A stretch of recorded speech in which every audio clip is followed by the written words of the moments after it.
ಇವತ್ತು ಕೆಲವು ಮಹಾತ್ಮರು ನನ್ನ ಹತ್ರ ಬಂದು ಈ ಭಾರತೀಯ ಸಂತ ಮಹಾಪರಿಷತ್ ಇದರ ಉದ್ಘಾಟನೆ ವಿಷಯವಾಗಿ ಮಾತಾಡಿದ್ರು.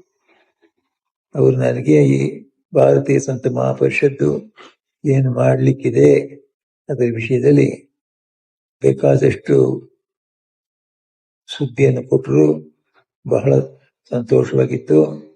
ಈ ತರ ಸಂಸ್ಥೆಗಳು ನಮಗೆ ಮುಂಚೆಯಿಂದಲೇ ಬರಬೇಕಾಗಿತ್ತು.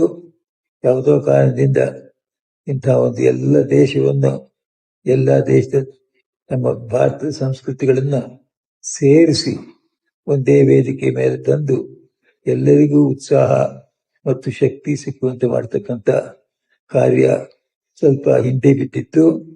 ಅದನ್ನು ಇವಾಗ ಮುಂದೆ ಬರೆಸ್ತಾ ಇದ್ದಾರೆ. ನನ್ನ ಹೃತ್ಪೂರ್ವಕ ಆಶೀರ್ವಾದಗಳು ಮತ್ತು ಶುಭಾಶಯಗಳು. ಇದರ ಕೂಡಲೇ ಭಗವಂತನ ಆಶೀರ್ವಾದವನ್ನು ಪ್ರಾರ್ಥಿಸ್ತೇನೆ.